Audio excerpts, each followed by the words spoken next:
Hello friends and welcome to job का सफर YouTube channel. मैं हूं अभिषेक भारद्वाज। तो आईबीपीएस आरआरबी 13 का कंप्लीट नोटिफिकेशन आ चुका है। ठीक है, इसके ऑनलाइन जो रजिस्ट्रेशन है, ठीक है, एप्लीकेशन है, वो भी स्टार्ट हो चुका है। शॉर्ट वीडियो मैंने ऑलरेडी डाल दिया है, मैं डिस्क्रिप्शन में आपको लिंक दे दूंगा, वहां से बेसिक इन्फॉर्मेशन भी ले सकते हैं। इस वीडियो में हम लोग जानेंगे इसी कंप्लीट इन्फॉर्मेशन के बारे में। ठीक है, तो आईबीपीएस आरआरबी 13 का ये नोटिफिकेशन है, जिसमें ग्रुप ए और ग्रुप बी की पोस्ट निकलती है। ठीक है, हर साल निकलती है ये। Officer skill first second and third की और ऑफिस असिस्टेंट मल्टीपर्पज की यहाँ पे पोस्ट है।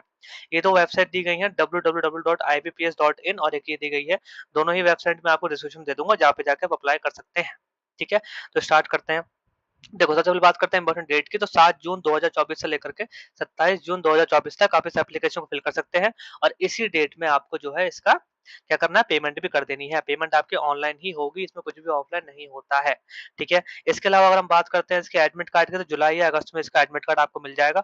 और अगस्त में इसका प्रीलिम एग्जाम हो जाएगा। ठीक है, यानी कि प्री एग्जाम जो है या प्रीलिम एग्जाम जो है वो अगस्त में हो जाएगा। यहाँ लिखा है अगस्त, तो ये अगस्त में ही करवा लेंगे, इसका ध्यान रखना है। ठीक है, फिर आपका जो मेंस एग्जाम है वो सितंबर या अक्टूबर में हो जाएगा।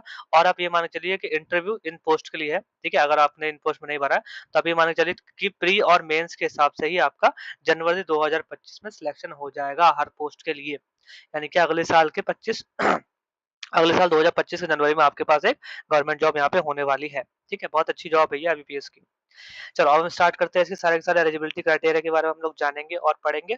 और उसके बाद देखेंगे कि हम किस पोस्ट पे भर सकते हैं कि नहीं। यहाँ ये बताया गया है कि कौन-कौन से जो है स्टेट या यूटी से परफॉर्म कर रहे हैं। इसमें एक चीज़ ध्यान रखना, क्योंकि आरआरबी है यानी कि रीजनल रूरल बैंक्स हैं, तो इसमें आपको लोकल लैंग्वेज ज़रूर ध्यान रखना है। उसी स्टेट से अप्लाई करें जिस स्टेट की आपको लोकल लैंग्वेज आती है। वो हम नीचे भी डिस्कस कर लेंगे कि किस स्टेट के लिए क्या लोकल लैंग्वेज माँगी गई है।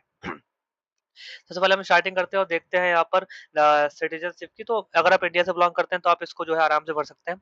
इसके अलावा अगर बात करूँ मैं एज की, तो ग्रुप बी में जो एक पोस्ट है, यानी कि ऑफिस असिस्टेंट मल्टीपर्पज की, ठीक है, इसके लिए अगर आपकी एज 18 से 28 साल है तो आप इस फॉर्म को भर सकते हैं। ध्यान रखना कि आपका डेट ऑफ बर्थ 2 जून 1996 से पहले का नहीं होना चाहिए और 1 जून 2006 के बाद का नहीं होना चाहिए, तो आप इस फॉर्म को भर सकते हैं। इसके अलावा ऑफिसर स्किल फर्स्ट, जिसको हम असिस्टेंट मैनेजर के नाम से जानते हैं, इसमें आपकी एज 18 से 30 साल होनी चाहिए। यानी कि आपकी डेट ऑफ बर्थ 3 जून 1994 से पहले की नहीं होनी चाहिए और 31 मई 2006 के बाद की नहीं होनी चाहिए। ठीक है, इसके अलावा पर दो पोस्ट और हैं। एक अपने मैनेजर की पोस्ट है, जिसमें आपकी डेट ऑफ बर्थ 21 से 32 साल की होनी चाहिए। यानी कि 3 जून 1992 से पहले नहीं होना चाहिए आपकी डेट ऑफ बर्थ और 31 मई 2003 के बाद की नहीं होनी चाहिए। और सीनियर मैनेजर के लिए आपकी 21 से 40 साल है यहाँ पर, जहाँ पे आपकी डेट ऑफ बर्थ जो है वो 3 जून 1984 से पहले की नहीं होनी चाहिए और 31 मई 2003 के बाद की नहीं होनी चाहिए। ठीक है, और यहाँ पे कैटेगरी वाइज रिलैक्सेशन मिलता है, ये आप चेकआउट कर सकते हैं आराम से। ठीक है, ये पीडीएफ भी मैं आपको डिस्क्रिप्शन दे दूंगा। अगर आपको कोई भी डाउट होता है तो आप कमेंट में जाकर के भी पूछ सकते हैं। इस पीडीएफ को आराम से ध्यान से पढ़ना, उसके बाद ही अप्लाई करना। ठीक है। चलो, अब देखो, अब हम यहाँ पे बात करते हैं बाकी जो बेसिक इन्फॉर्मेशन। सबसे पहले बात करेंगे यहाँ एजुकेशन क्वालिफिकेशन की। ठीक है, तो ये दो ही पोस्ट ऐसी हैं जिनके लिए कोई भी एक्सपीरियंस नहीं मांगा गया है, उसको सब बच्चे भर सकते हैं। तो जो ऑफिस असिस्टेंट मल्टीपर्पज है, इसमें अगर आपने बैचलर डिग्री कर रखी है, कोई भी बैचलर डिग्री बी हो बीएससी हो कर रखा है, तो आप इस फॉर्म को आराम से अप्लाई कर सकते हैं।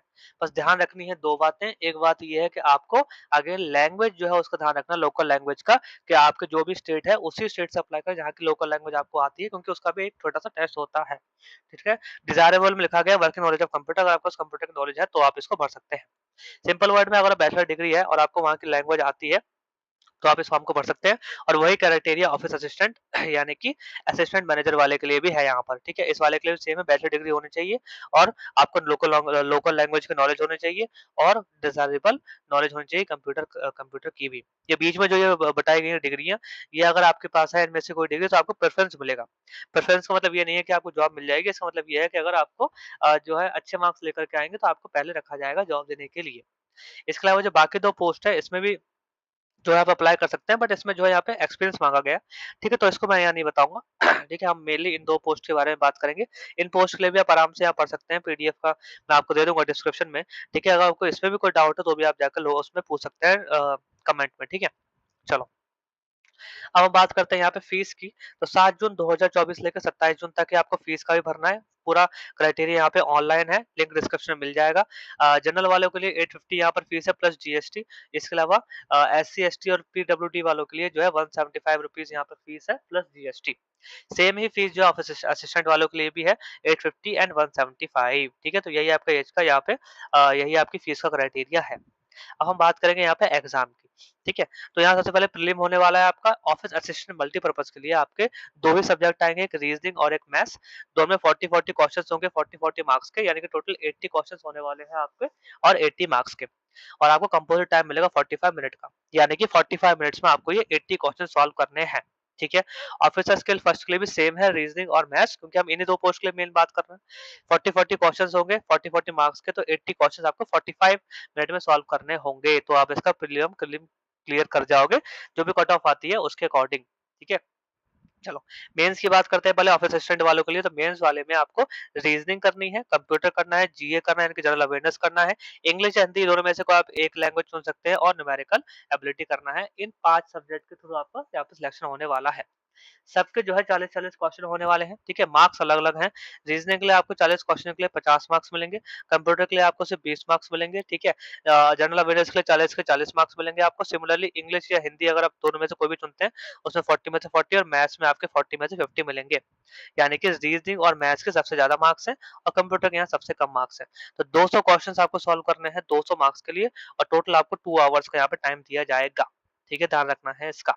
ऑफिसर स्केल फर्स्ट के लिए भी अपने पास सेम ही बिल्कुल क्राइटेरिया है, ठीक है। बिल्कुल सेम है इसकी तरह से। तो आप इसको ये मानो पूरा कट कॉपी पेस्ट ही है यहाँ पर, ठीक है। आप इसको आराम से दे सकते हैं। इसी प्री और मेंस के अकॉर्डिंग जो है आपका सिलेक्शन हो जाएगा। पहले प्री होगा, उसका कुछ कट ऑफ होगा, फिर आपका मेंस होगा। मेंस का जो मेन कट ऑफ होगा, उसी के थ्रू आपको जनवरी 2025 में ही आपको यहाँ पर जो है आराम से जॉब मिल जाएगी। अब ये यहाँ पे उन्होंने साफ-साफ बताया हुआ है कौन से स्टेट के लिए कौन सी लैंग्वेज चाहिए। ये लैंग्वेज आपको अगर आती है तो ही आप उस स्टेट से भरना। जैसे कि उत्तर प्रदेश है, तो अब आपको इंग्लिश या हिंदी और उर्दू, इनमें से तीनों में से कोई भी एक लैंग्वेज आती है, तो आप यहाँ भर सकते हैं। सिमिलरली बाकी के लिए भी आराम से देख लेना, पीडीएफ में प्रोवाइड कर दूँगा। तो लैंग्वेज का ध्यान रखना, उसी स्टेट से भरना।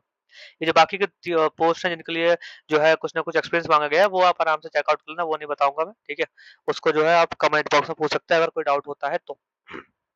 ठीक है। यहाँ कट ऑफ का बताया गया है कि नेगेटिव मार्किंग वगैरह भी आपकी होगी, तो इसका मतलब ये नहीं है कि आपको सारे क्वेश्चन अटेम्प्ट करने हैं। वही क्वेश्चंस आपको अटेम्प्ट करने हैं जो कि आपको आते हैं। ठीक है? तो ये पूरी जो है इन्फॉर्मेशन थी इस आईबीपीएस 13 का, ये आरआरबी रीजनल रूरल बैंक बोलते हैं, उसका जो नोटिफिकेशन आया उसके बारे में, ठीक है? इसके अलावा अगर आपको कोई भी क्वेरी हो या कोई भी डाउट हो तो आप कमेंट बॉक्स में यहाँ पर पूछ सकते हैं। यहाँ सब बताया गया है, पेमेंट का ऑनलाइन कैसे करना है, थंब इम्प्रेशन वगैरह कैसे-कैसे आपको जो है क्या भरना है, ठीक है?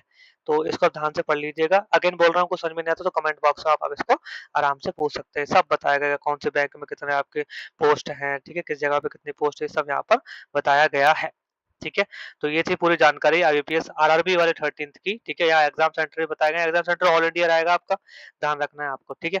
अगर आपको कोई भी डाउट है या कोई भी आपको क्वेरी है, तो आप कमेंट बॉक्स में जाकर के पूछ सकते हैं। अगर आपको वीडियो अच्छी लगी है, तो आप सब्सक्राइब कर सकते हैं, लाइक कर सकते हैं, ठीक है? और शेयर भी कर सकते हैं वीडियो को, ठीक है? शॉर्ट वीडियो आप देख सकते हैं, डिस्क्रिप्शन में लिंक दे दूँगा मैं आपका, ठीक है? Thank you.